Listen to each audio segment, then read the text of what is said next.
Gimana cara mantau manual? Kecuali Bisa. saksi di lapangan offline. Bisa, makanya kalau si rekapnya itu yang paling penting apa? Yang paling bagus pada saat ini adalah upload C hasil. Itu paling bagus menurut kami. Jadi kalau itu tetap dilaksanakan, kami hanya merekomendasikan konversinya saja. Dan C hasil tidak akan mungkin direkayasa.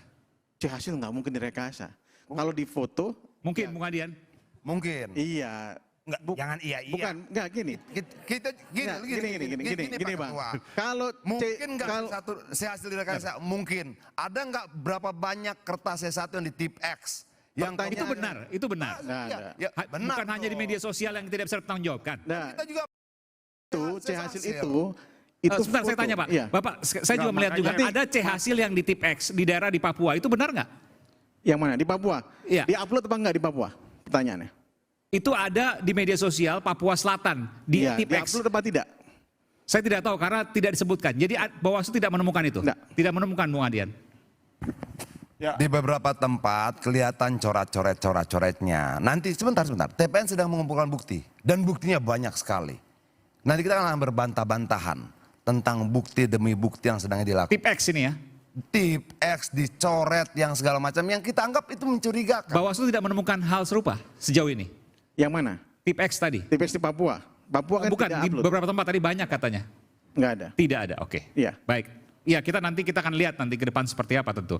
Tapi pertanyaan yang kedua tadi, ada yang mau sampaikan lagi Pak Ketua Bawaslu?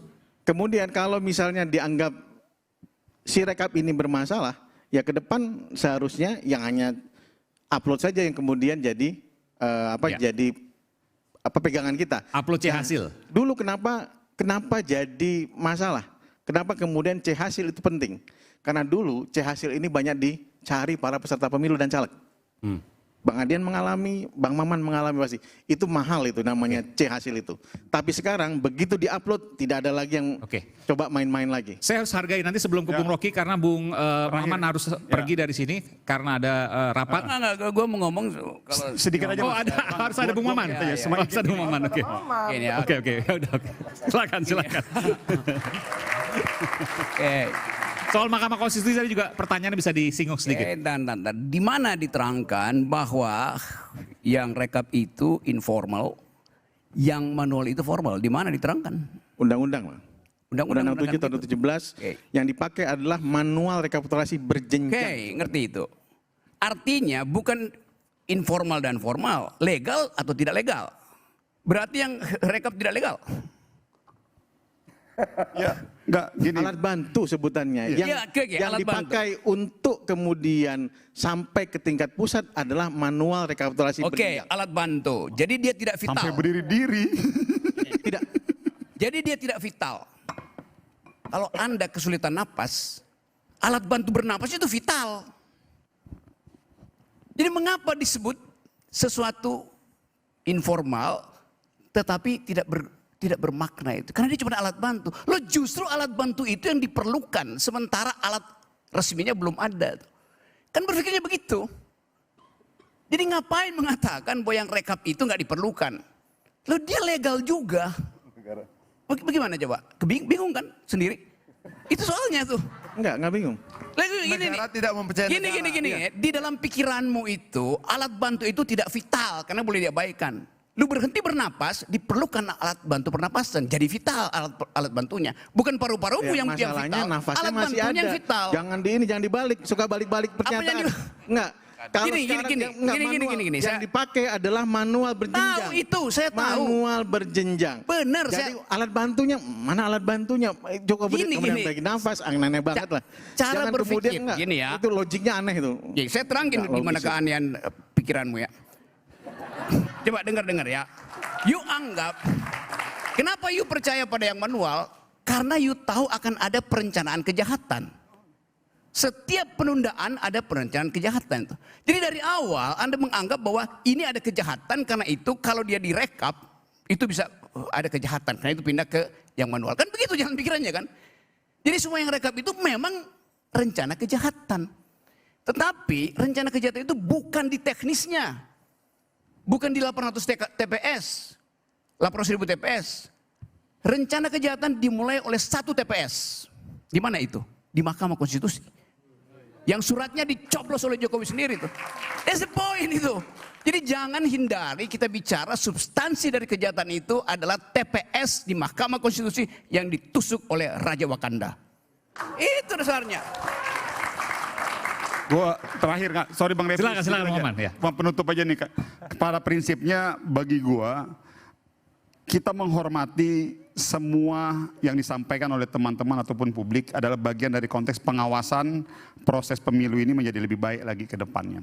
Tapi satu hal yang saya ingin saya luruskan bahwa proses legal atau formal atau syariatnya itu ada proses perhitungan manual. Yang ingin saya sampaikan bahwa ini ada dua hal. Apa itu? Kalau sudah bicara formal atau bicara perhitungan manual, ada sistem di dalamnya yang dimana ada saksi-saksi dari masing-masing partai, masing-masing kandidat. Jadi biarkan teman-temannya Bang Adian di PDIP dan di Koalisi 03, teman-temannya Bang Refli di Koalisi 01, saksi-saksi dan kami di 02, kita pantau, kita kawal. Kalau ada potensi kecurangan, protes di TPS masing-masing, sekarang lagi masuk di tingkat kecamatan, persiapkan semua saksi, udah saya pikir itu. Jadi bahwasanya ada kontrol publik, monggo silakan bagian dari proses demokrasi ini. Jadi saya pikir itu saja. Dan saya mohon maaf Bang Aiman, nggak bisa sampai kelar, sekali lagi mohon maaf, karena saya harus rapat mengawal seluruh kursi-kursi, karena insya Allah kita ingin bareng-bareng sama Bang Adian nanti insya Allah. Makasih. Belum pengumuman. Bung Refli, nanti silakan Bung Rocky nanti tambahkan. Ada Bung terima kasih ya. Kodari Saya juga. sengaja menikmati perdebatan yang nggak jelas ini. Ini omon-omon semua ya sebenarnya ya. Oke. Sorry. Makasih Bung Maman. Makanya dari awal ya saya tidak tertarik untuk melihat proses kecurangan itu hanya dari satu sisi saja. Yaitu sisi pencoblosan dan kemudian pasca pencoblosan. Makanya kalau saya menghitungnya kalau kita TSM itu mulai dari pra pencoblosan, kemudian pencoblosan pada hari H dan kemudian pasca pencoblosan. Dan itu catatan-catatan dan evidence-nya ada semua. Mulai dari misalnya putusan Mahkamah Konstitusi, sidang DKPP, wanita emas, bansos, BLT, ya dan lain sebagainya. Itu kan semua tersebar. Nah pada saat pencoblosan kita bicara angka-angka yang tidak wajar yang sudah beredar di media-media sosial dan bahkan WA-nya dikasih ke pribadi misalnya ke saya. Saya banyak tuh terima WA kesalahan-kesalahan menuliskan. Nah tadi saya ada satu hal yang menarik tadi. Kenapa untuk Pilpres kok nggak bisa diubah di tempat? Yang bisa mengubahnya hanya KPU kabupaten kota. Nah, disitulah logika algoritma kemudian muncul. Artinya, ini jangan diganggu dulu penghitungannya. Kalau sudah di KPU kabupaten kota, nah itu kan beda lagi. Koordinasi dan lain sebagainya. Jadi, paham ya? Kenapa untuk tadi ya, saya tanya Itu pertanyaan ya, kenapa Pilpres tidak bisa? Kenapa untuk Pilpres hanya bisa diubah di kabupaten kota kalau ada kesalahan, sementara untuk pileg bisa di tempat. Itu menarik. Nah, karena itu menurut saya memang ya tadi ditanyakan soal Mahkamah Konstitusi. Kalau ditanyakan kepada saya, apakah saya percaya kepada Mahkamah Konstitusi? Enggak percaya saya. Terus terang saja, enggak percaya. Cuma masalahnya adalah kita punya mekanisme yang sedikit. Mekanisme di DPR hak angket is okay, tetapi tidak memutuskan hasil pemilu bisa bahan bukti tambahan karena melakukan penyelidikan. Yang kecil juga peluangnya ada di Bawaslu. Bawaslu itu 14 hari kerja, sekarang sudah tanggal berapa? Bung Refli, enggak, saya mau tanya soal ini. Itu kan algoritma luar biasa loh. Ya. Itu tim Anda setidaknya, Bung BW yang kemudian menyampaikan, menemukan fakta seperti itu. Jadi gini. Lompat seperti kutu loncat tadi.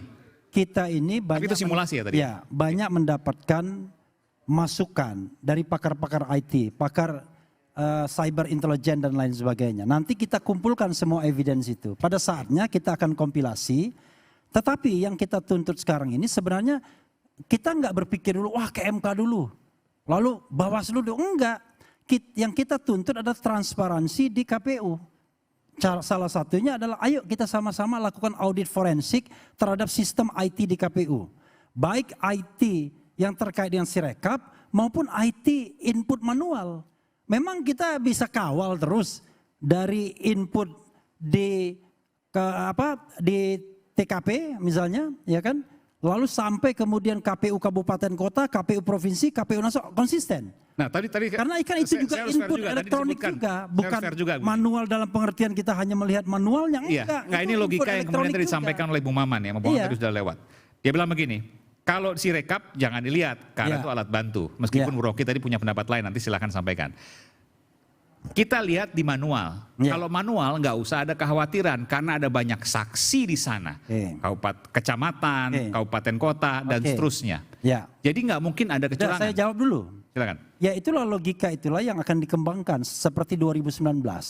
Anda bayangkan ya, kita disuruh menolak Sirekap yang triliunan proyeknya. Padahal gara-gara Sirekap dan hitung cepat itulah kemudian deklarasi muncul. Ya kan sudah ada deklarasi tanggal 14 kemarin. Lalu berdasarkan hasil yang ilegal deklarasinya. Berarti deklarasinya ilegal. Nah yang itu yang pertama. Yang kedua, kita dipaksa untuk memelototi 823.220 unit. Anda bisa bayangkan siapa yang sanggup melakukan pemelototan itu. Makanya kalau kita bicara tanggung jawab negara, saya luruskan yang namanya KAP itu State Auxiliary Agency. Ya. Jadi lembaga negara tambahan, tetapi dia adalah representasi dari negara walaupun dia independen. Nah, lalu kita disuruh mengawal sendiri, padahal itu tugas dan tanggung jawab negara untuk memberikan hasil yang sebenar-benarnya dan sesolid-solidnya.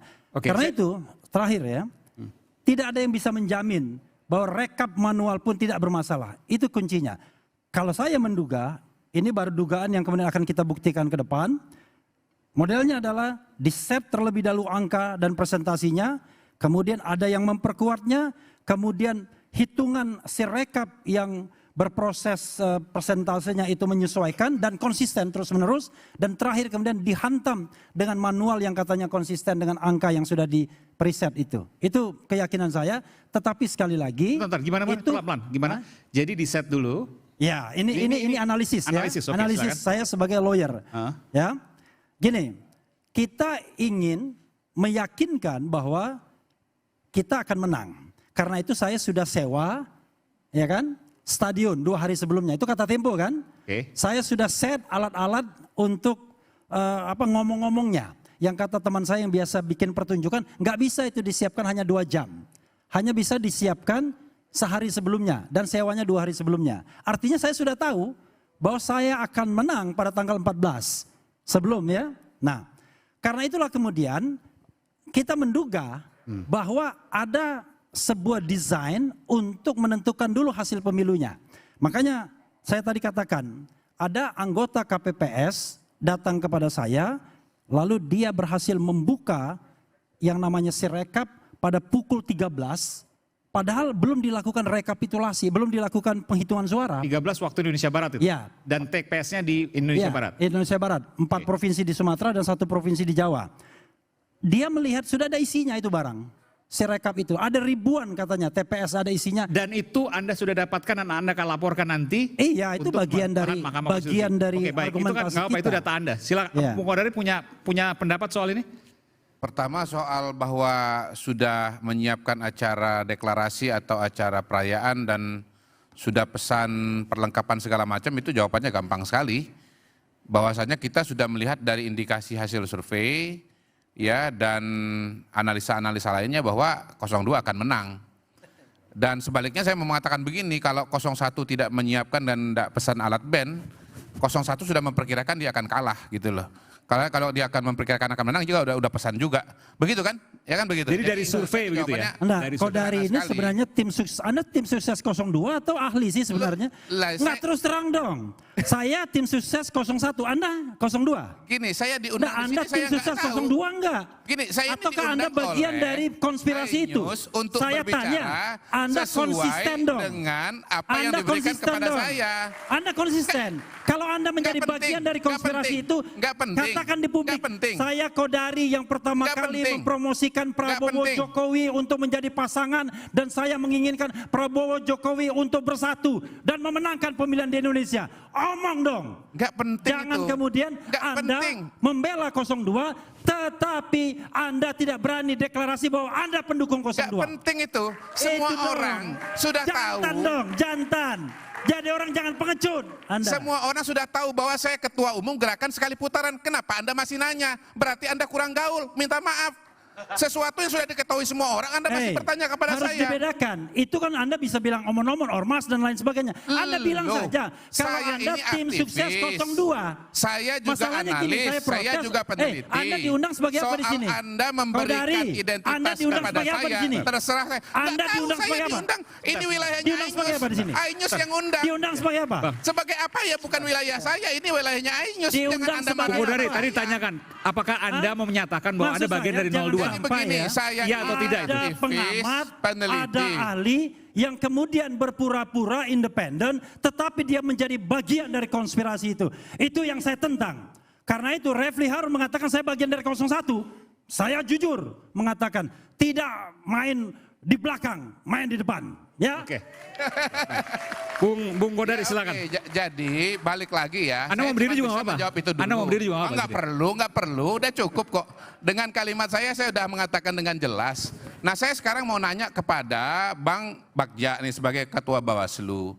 Kalau dibilang kemudian ada pelanggaran-pelanggaran, sebetulnya definisi pelanggaran dalam pemilu dan hasil pemilu itu apa sih? Mohon dibantu dijelaskan supaya kita jelas ini definisinya. Pelanggaran itu jika kemudian melanggar ketentuan-ketentuan yang ada dalam pasal-pasal yang ada dalam Undang-Undang 7 tahun 2017. Ada pelanggaran, ada 4 jenis pelanggaran. Pelanggaran administrasi, pemilu, pelanggaran tindak pidana pemilu, pelanggaran kode etik penyelenggara pemilu, dan pelanggaran hukum lainnya. Ada yang sebelum, tadi sudah disebutkan Bang Refli, ada yang sebelum, ada yang sedang, dan ada yang sesudah nanti. Pada saat nanti, misalnya sekarang ada setelah penghitungan suara, ada masalah apa tidak? Kemungkinan tindak pidananya ada. Apa misalnya? Tadi bisa juga suaranya ditransfer, kanan kiri depan belakang, bisa saja. Nah itu bisa kejadian, itu pelanggaran-pelanggaran yang diatur. Nah, pelanggaran ini harus memenuhi syarat formil dan material. Pertama, syarat formilnya apa? Syarat formilnya alat buktinya ada, kejadiannya ada, saksinya ada, pelakunya ada, dan itu harus dibuktikan dan harus precise. Ya nanti pasti Bang Rocky protes ini. Yang bisa dibuktikan nanti ini bisa Nanti saya dibuktikan berikan ya, kesempatan. susah. Oke. Kalau kita kemudian lari dari pembuktian akan jadi permasalahan. Oke, Nah, baik. itu Membuat aplikasi yang bikin gaduh pelanggaran nggak? ya silahkan saja dilaporkan, tidak ada masalah. Iya, Nah, itu pelanggaran yang bisa membatalkan hasil pemilu atau bisa membuat pemilu diulang itu pelanggaran yang mana? pelanggaran administrasi terstruktur, sistematis, dan masif. TSM. Ya. Oke. Seperti apa TSM? Nanti kita akan. Jangan disederhanakan. Apakah ini juga problem hukum atau tidak? Pasal 32 ayat 1 dan pasal 48 Undang-Undang ITE. Setiap orang dengan sengaja dan tanpa hak atau melawan hukum dengan cara apapun mengubah, menambah, mengurangi, melakukan transmisi, merusak, menghilangkan, memindahkan, membunyikan suatu informasi elektronik dan atau dokumen elektronik milik orang lain atau milik publik. Sirekap. Dia melanggar hukum. Merubah, mengurangi, memberikan data palsu, tidak benar, membohongi publik, problem hukum. Ya, Sebentar, Ya. itu tidak termasuk dalam pelanggaran pemilu. bukan. Betul, tapi dia pelanggaran hukum. Yang ketika dia punya kekuatan hukum bisa berdampak pada legitimasi pemilunya. Jadi jangan disederhanakan seperti itu. Bahwa ada rangkaian kebijakan lain, produk-produk undang lain yang dia berkaitan dengan yang lain. Kalau kemudian bisa dibuktikan bahwa KPU menyebarkan kebohongan publik karena menggunakan alat transmisi elektronik untuk menyampaikan angka-angka yang tidak benar, oke?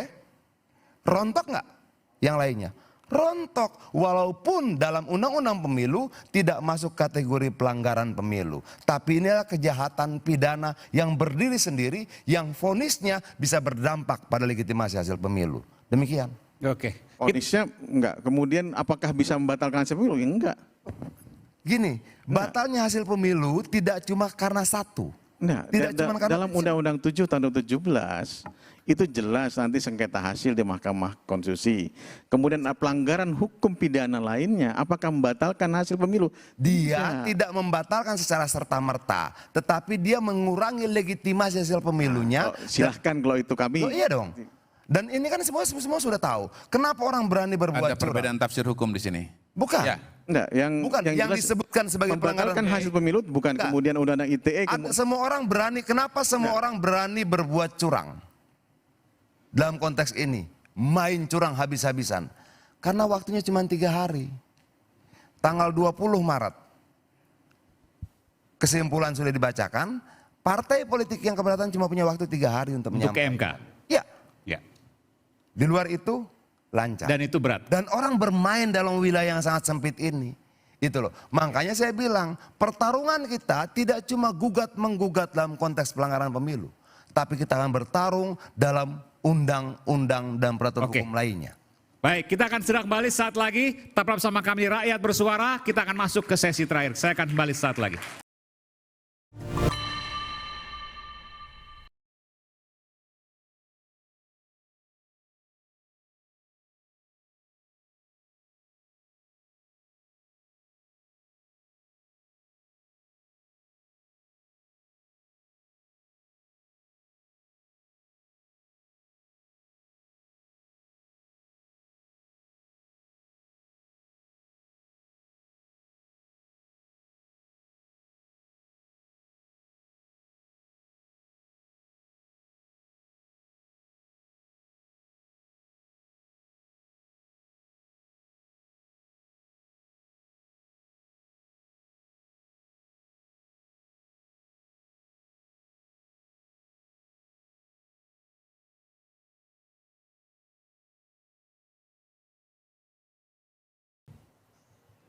Ya, Iya, Anda mendengarkan tadi pernyataan dari BW.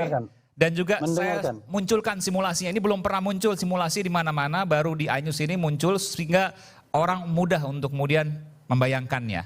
Begitu kurang lebih ya. Jadi seperti kutu loncat angkanya. Saya siarkan juga itu. Gimana Bung Refli? Di RH Channel sudah saya siarkan juga itu tadi simulasi tadi. Oke, jadi saya mau tanya, kurang lebih seperti itulah ya, diperbaiki di satu TPS, pindah ke TPS lainnya, seperti kutu loncat. Iya, iya. Bisa Anda itu jelaskan? dugaannya begitu ya.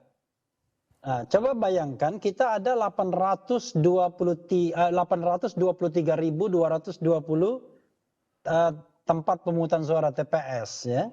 Kalau seandainya loncat-loncatnya ke area yang lebih luas begitu, maka siapa yang bisa menangkapnya kan? Katakanlah misalnya KPU menemukan kecurangan katanya di 2.325 ya, bukan kecurangan tetapi salah input, tidak sinkron antara C-formnya dengan yang diinput ke Sirekap. Tetapi siapa yang bisa kemudian menjamin bahwa hanya jumlah itu saja? Ada yang berusaha mensimulasikan, wah ini yang namanya sistemnya itu 100% bebas. Jadi angka-angka itu berserakan begitu saja, tidak ada yang konsisten dengan C-form, tetapi intinya adalah algoritma persentase itu tetap bisa dipertahankan apapun yang Anda lakukan. Nah, itu kecurigaan kami ya, kecurigaan. Namanya kecurigaan kan nanti harus dibuktikan tentunya. Tapi Anda kecurigaan adalah, Anda sudah membuktikan dong bahwa ketika diperbaiki di satu TPS maka ada yang pindah ke TPS lain. Artinya saya harus katakan nih, sampai kiamat pun pasti akan ada penggelembungan itu. Iya, jadi kalau kita sekali lagi menduga, dugaan kan boleh menduga, dan kita akan buktikan nanti di forumnya. Bisa jadi sudah preset, di set duluan sekian persen. Kemudian yang lain menyesuaikan saja, ya. Yang lain menyesuaikan termasuk juga real count yang presentasinya itu bergerak, ya. Misalnya berapa 5%, 10% dan lain sebagainya. Nah, angka persentase 1 dan 2, paslon 1, 2 dan 3 itu tetap sama. Yang kita khawatirkan juga ini menjadi guidance juga untuk perhitungan manual. Jadi tidak ada yang bisa menjamin misalnya ketika di TPS mendapatkan sekian, kemudian dituliskan di C1, itu pun banyak yang salah. Lalu ketika di-input ke dalam sistem IT KPU, tidak ada juga yang menjamin. Kalau seandainya apa yang di-input itu real count-nya akan muncul. Kalau seandainya ada algoritma lagi, nah ini menjadi persoalan. Makanya Paslon 1 menginginkan ada yang namanya audit forensik terhadap IT KPU. Dan itu audit forensik itu disaksikan Paslon 1, 2, dan 3 plus ahli.